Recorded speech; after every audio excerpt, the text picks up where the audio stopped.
balik normal na ho ba operasyon yung mga pantalan po natin sa ngayon, Ma'am Noemi?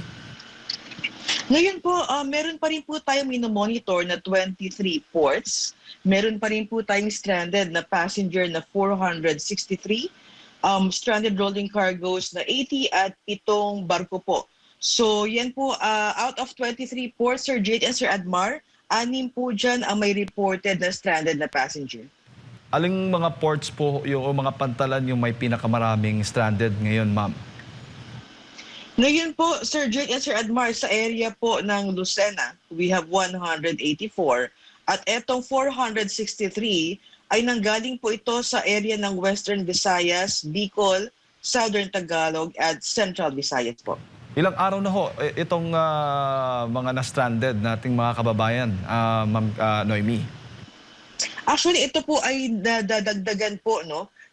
Simula pa po ito no weekend. So napapansin po kasi natin sa record po na ating natatanggap, medyo malaki yung numero ng pasaherong stranded, pero minsan ay wala pong barko na apektado. So ibig sabihin po niyan, posibleng may mga pasahero or biyahero po tayo na pumupunta sa pantalan na kanselado po yung trip o wala pong biyahe.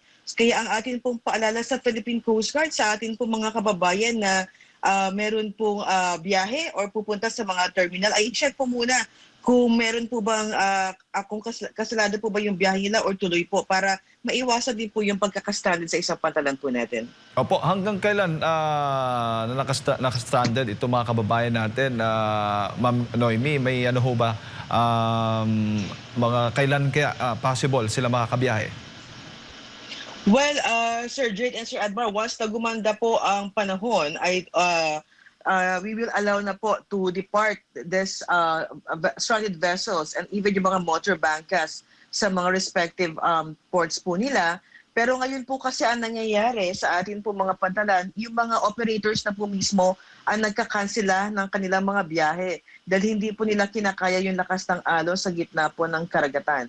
Pero yun nga po, ang atin din pong paalala kasi wala naman po nakataas na signal sa anumang area dahil itong masamang panahon ay dulot lamang po ng habagat, pero nakikita pa rin po natin na medyo may pagtaas pa rin po ng alon sa iba't ibang area. So yan po yung reasons why they cancel or suspend their sea travel po. Opo, bago ko lipasa kay partner, may ayuda ho ba o assistance ho bang ibinibigay po doon sa mga na-stranded? Usually po, we are in coordination with the LGU, the shipping company, the PPA po, no, sa pagbibigay po ng ayuda, particularly yung hot meals po sa ating po mga stranded na pasahero. But kami naman po sa Philippine Coast Guard, ina-advise din po natin sila na kung ang kanilang mga bahay ay malapit lang din po sa terminal, ay umuwi po muna, no, para maiwasan din po yung ganitong inconvenience sa ating po mga biyahero. At i-check na lang din po kung sa kanilang mga respective shipping lines po kung tuloy o hindi yung mga biyahe para maiwasan din po na maglagi sa mga terminals din po. Commodore, magandang umaga. Pagsaludo pala sa maabong puwersa ng Philippine Coast Guard dahil kayo po yung kabilang sa mga nasa frontline talaga sa pagtulong po. Itong nakalipas na linggo, nakaliwat ka ng mga pagbaha dito po sa Luzon area po. Ma'am, meron po ba kayong naitalang bilang sa mga na-rescue po ninyo, natulungan po ninyo sa kasagsagan po ng pagbaha, Commodore? Yes, simula po nung weekend hanggang kahapon ay patuloy pong isinagawa nating tulong, no, evacuation effort. So halos mahigit kumulang 8,000 na individuals po ang ating po na-evacuate sa iba't ibang area at probinsya, particularly sa Romblon, Batangas, Cavite. Kasama rin po ang Rizal, Laguna at Pampanga. Kasabay rin po niya, Sir Admar, if I could mention, na bukod dito sa mga evacuation efforts po natin, nagbigay rin po tayo ng libreng sakay, no, sa area po ng Batangas at sa may Cavite po sa mga stranded po ng mga commuters po natin. Tayo rin po ay tumulong sa pagbibigay po ng assistance sa DSWD and LGU sa pag-provide at distribute po ng mga family food packs sa mga affected communities po. And ngayon po, ongoing pa rin po ang sinasagawa nating monitoring, yung coastal monitoring, particularly sa mga low-lying areas at mga flood-prone areas po. Opo, dun sa mga nangyaring pagbaha, ma'am, nakikita ko kasi sa mga videos talagang andyan yung PCG. Mayroon po ba kayong details, ma'am, kung alin pong lugar talaga ang medyo challenging or yung may malalim na klase ng tubig baha po? Well, based po sa report ng atin po mga frontliners no, sa area po ng Romblon sa may Ojongan, dahil halos lagpas dibdib po ang taas po ng tubig baha. Kasama rin po yung sa Cavite, no, sa may Kawit, Imos. Yan po talaga ang naging challenge sa ating mga responders dahil unang-una yung kitid po ng daan. Hindi po makapenetrate yung ating po mga dalang mga rubber boats. So kaya talaga pinapasok rin po natin isa-isa yung mga kabahayan dahil meron pong nai-report sa atin na meron din po mga natrap na mga residente sa kanilang mga bahay. So yun po ang isinagawa nating evacuation efforts po noong weekend. Opo. At dito naman po sa mga drowning incident po, ma'am, mga ilan po yung naitala po ninyo kung meron man?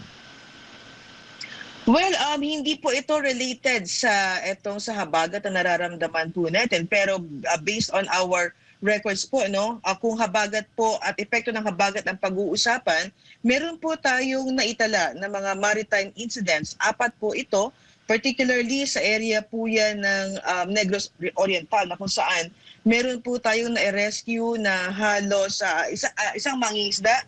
Pero sa kabuuan po, Sir Abner, we have 30 individuals rescued sa area po ng Negros Oriental, sa may Guimaras, Cebu at Negros Occidental. So ito po yung mga pasahero or mga mangingisda po na dulan po ng kanilang mga motor bangkas or mga fishing bangkas na lumubog dahil po hinampas ng malalakas na alon, no, while they're on voyage po. So halos ito naman po mga individual na ito ay na-rescue po ng Philippine Coast Guard, katuwang po yung mga local residents po sa area. Ayan, siguro, Commodore, yung mensahe na lamang sa ating mga kababayan na nanonood, nakikinig po sa inyo sa mga oras na ito.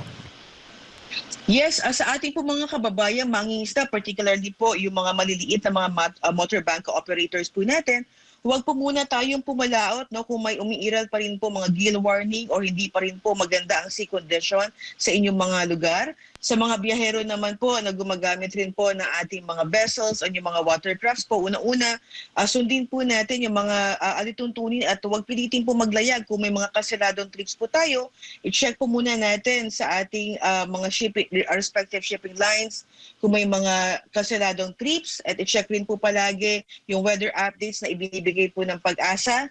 At palagi po tayong sumunod sa mga lokal na direktiba, no? Particularly yung pagsusuot din po ng life jackets kung talagang kinakailangan po na bumiyahe at hindi naman po ipinagbabawal ang pagbiyahe. Sa Philippine Coast Guard po, we regularly put updates sa ating social media accounts sa Facebook, X at Instagram, yung mga status po or mga lagay ng ating pantalan, particularly yung may mga suspended sea travel po. So again, ang Philippine Coast Guard po, andito po nakaantabay 24/7, and kung meron po kayong katanungan or kailangan niyo po ng assistance, ibibigay ko po ang aming hotline number, Sir Jade and Sir Admar. It's 0966-217-9610 po. Ayan, maraming salamat po, Commodore, sa inyo po oras. Good morning po sa inyo. Yes, maraming salamat po at magandang umaga po.